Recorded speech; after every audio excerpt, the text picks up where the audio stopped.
Allah. Nama sigara. Maaliyo? Asik bineensa tokko jira. Bineensa akkam? Untuk keteerra boonu. Asinitti fincaaniin. Asinitti fincaaniin. Asinitti fincaaniin. Ammaa maal si keessoo fincaanuu beekti? Sirriitti duuba akkasii dhiitichaadhaan lafa ta'u wal darbinee waliin ol kaanu maal kana intala dhooyi daabini. Sii galee?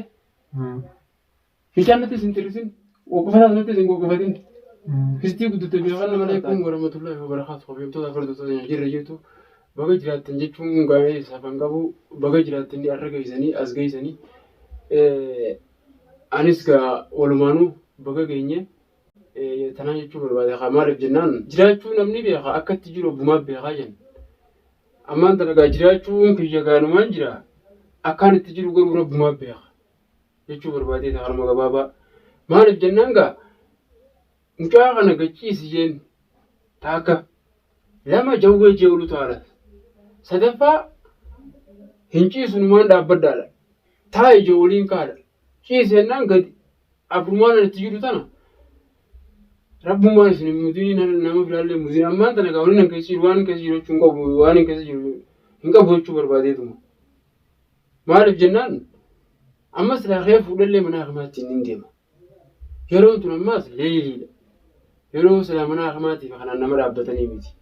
Akhirullee xumura leeyiliitiin fiigaa dhufe amma afaan ganamaatti jechuudhaan eegifu hirriibaan haasanii. Amma kun kan dhufe kuduraa biraa iblis biraa seene waliin dhaabbatee akkan oolu taala. Ammaan tana gaa kanaaf ammaaliin godhuu danda'a. Wanni godhuu danda'uuf maaltu jira? Garuu isin hundaafuu namni waan namaa godhuu danda'u hin jiru rabbuma haa hunda namaa godhu du'aa ittisanii bira dhaabbadhaan jechuu barbaadee jechuudha. Maaliif du'aa godhaaf? Rabbi rahmata qalbii isaatiif haa godhu. Rahmata matumusaa kanaafuu haa godhu jechuudha. Walumaanuu rabbi rahmata nu haa godhu. Rahmata rabbumarra barbaadanii isinis akka nama tokkootti jechuudha. Bakka jirtanii du'aa ittisanii akka nu daganne jechuu barbaadeeti. Kaleef dheengadda waa'ee ilmoorra ture.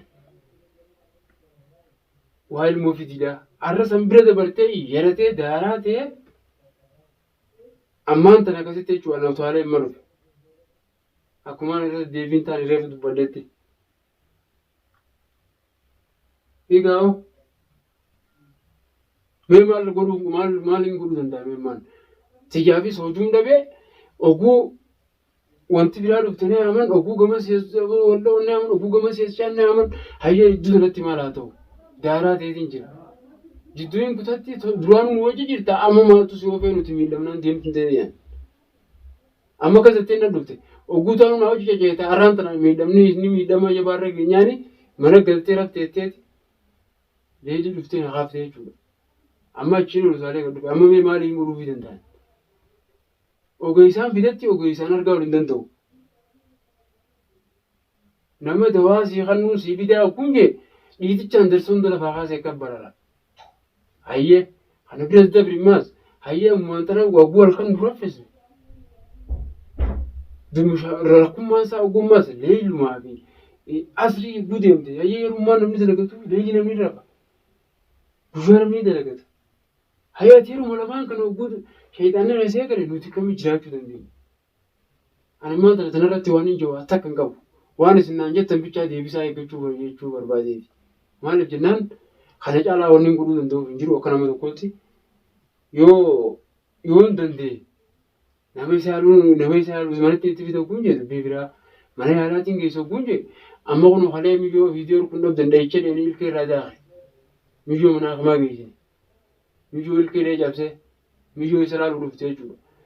Warri manaa ijoolleen as galtu hundi shabaaba ulfiitti kananiiti akka nama fayyadu biraa deeman ogguu namni jirre wallee shayitaana wajji walta'eeti caljeera faansaa gizee beelee wallee albaasee ogguu ta'an gaa haliboo baasaan se'a hafuura lukkute amma miyyoo akkasi daaraa godheetiin kun miyyoo musteeffattee arguun dhabdan achi keessa jechuun miyyoo aman tokko keessa guutee guyyaa dura akka itti as baasu dhabneeti irraa cal jennee jaarsi miyyootiif nuti kirkirii waliin buufnee dubbachuun nutti ulfaatee maaliif jennaan akkami dubbanna jaarti namaan norkadhee isaa taanaan akkana jiran mataadha.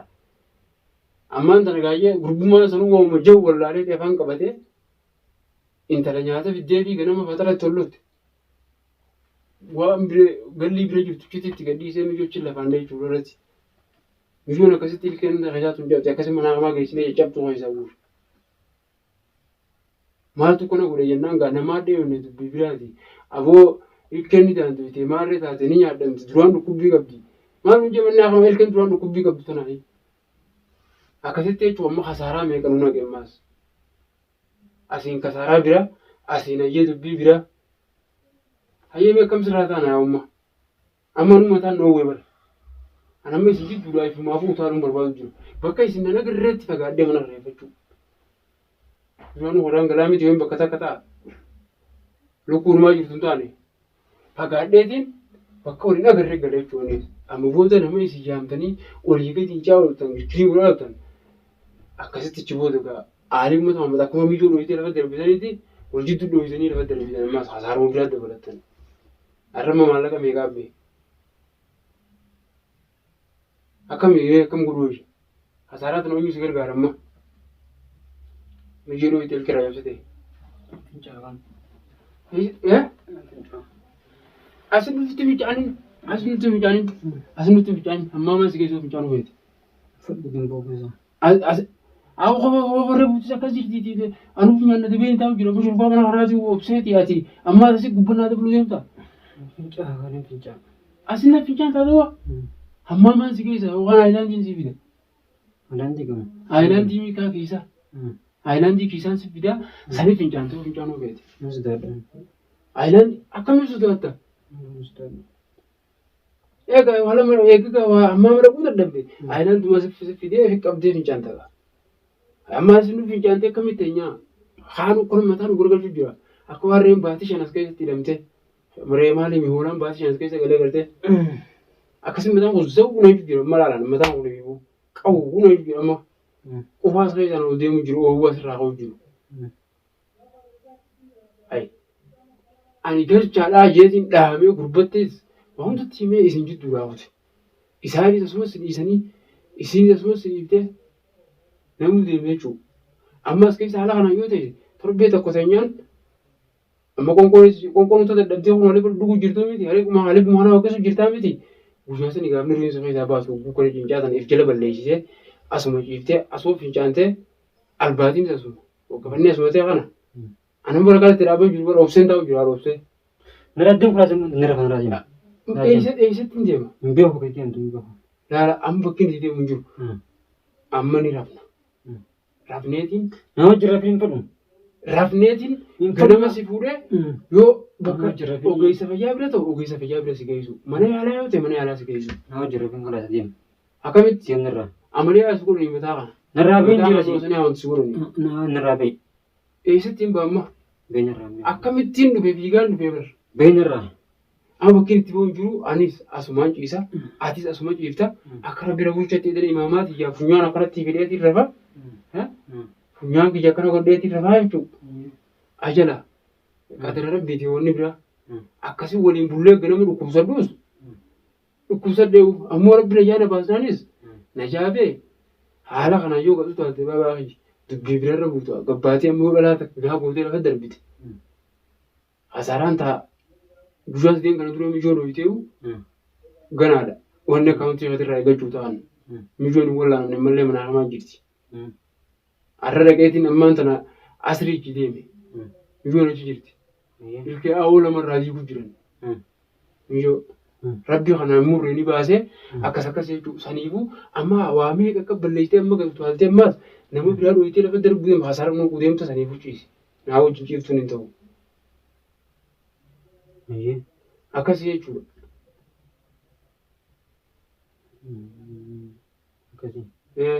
Takkanaati amma ni ciifta. Kana jechuudha kana caalaa maal si goona. Amma nuti eegumsa fakkaate beeksisuudha malee kana bira maal godhuu dandeenyitu. Takkanaati akkasitti amma irraa ftaa jechuudha. Anis asumaan fadheetiin ciisa. Nama jirafin jira anni rafaa nama jirafin. Wayii si jira kutee maanis asumaan kun fadhee jechuudha ciisa biraa jira. Nama jirafin kalaas ni rafan. Nara beejjeen kalaas. Nara beejjeen hin fadhuu. Nama tokko hin fadhu nara beejjeen. Wayii ajaa'iba. Nara beej. Akkam? Nara beejjeen. Amma sa'aan tun sa'a namni deemuu miti sa'a ganama subiidha. Karaa subiitichaa jirra. yoo rabbi nu laaffise salaateetumaan asumaan cinaan gachiisa. Hin fedhu nama jira bin. Akkamitti? Nama jira bin hin fedhu. Akkam ta'uu jedhee du'a? Nama tokko illee hin fedhu. Isillee hin fedhu irraa deemu. Mee isaan dhaqammaa isaan dhaqamee. Kan bakka dheetti hin beekun. Hayyee. Maal godhu maal akkamii akkam gochuu? Hin beeku akka godhu. Hayyee. Irraa deemu. Atoo akkam taata gus? Atoo akkam taata? Akkam fedhan ta'an. Akkam fa'a? Akkuma fedhan ta'a. Akkuma fedhan ta'an. Dhaabuu taasis duuta. Akkuma fedhan ta'a. Singal jaakai. Hin fedhu. Mana keetti kana daara taata. Hin galchin hin fedhu. Hin fedhu. Jara jalaa maal basitti? Hin fedhu nama tokko illee hin fedhu. Irraa deemu. Aboo isatti deemaa meeshaa dhagguu siiti gachiisi. Hin fedhu irraa deemu. Ati baduu sii gataa bakki itti deeman ta'uu jira. Abbee deemu irraa deemu fedhu. Meeshaan illee fudhu deemadhu. Meeshaa dhamee. Nirraa fudhu deemadhu kuraasi. Irraa fudhu deemu jiru si nama coogachisi nagaa. Ani rafaa deemu kuraasi. Takka nasa beesirraa deemu. Hin fedhu hin jeefa. Isin irraa baay'ee gachiisi. Hin fedhu irraa deemu. Akkam taasisu? Nirraa deemu hin fedhu. Deemu irraa. Asiinii dhanis meeshaa na fadhee asii sumaan ciisi. Nirraa bee hin fedhu. Yallaa ciisi. Nirraa bee hin fedhu. Nirraa bee ciisi. Nirraa bee. Kanyarraa. Ciisi. Mogolee laala katti hidda si taatila. Mogolee nuti kanatti namni mogolee jedhamu kan nanaa kusee beekatti. Galettiin bahamee asiin afadheenis akkasitti baabaa ciisaati. Ganama tarabbii waliin qabanna. Ammas natti as naqqisin mataa ol deebi'an ciisan. Yin salaatan daaraa nama waliin. Akka sanatti as hin facaasin. Istii guddattaati beekaati. Beekaa daaraa nama gootaati. Asiniin mataa ol deebi'ee ciisa. Allah. Nama si gaara. Maali yoo? Si bineensa tokko jira kana. Bineensa akkam? Kun bakka irra booti. Bineensa akkam? Asirra fam bineensa jira bineensa jira. Bineensa tokko jira. Bineensa mukeetti rafi. Hin fedhu asirra fam. Asirra bachira bineensa tokko jira. Ana asirra rafu. Rafe. Waa tuffaa wanni kanatti citu tuffatuun guutuun achi shurrukaa hojjetti. Yoo barbaachisaa ta'e kun olaanaa teessoo. Kun olaanaa. Is. Waan kana rabas. Rabas waan kana. Ana rambaa sana kanuma yoo rabaasu yoo rabbi fincaantallee akkanuma fincaas jala gaddeema. Ati asii kaadhu anis asumaaniin kun hojii asumii akka gabaarra ciisa. Fincaanii yoo feetes. Fincaaniif jalatti. Fincaanii yoo feetes kun amma. Akkanuma affaasaa si kaayate biraa hin gansii fidi. Affaasaa si kaayee fincaanii magana. Garuu immoo natti as dirrisiiti. Ogguun achi as dirriste duuba akkasii dhiitichaadhaan lafa ta'u wal darbinee. Waliin ol kaanu maal kan hin darbii miti. Sii galee? Fincaan natti isin xirrisin. Qoqqofataa natti isin qoqqofatin. Fistii guddatte beekan nama rabtaati. Aboo qooma akkamii qoomee haasite rabbi. Waliin na ilaawu.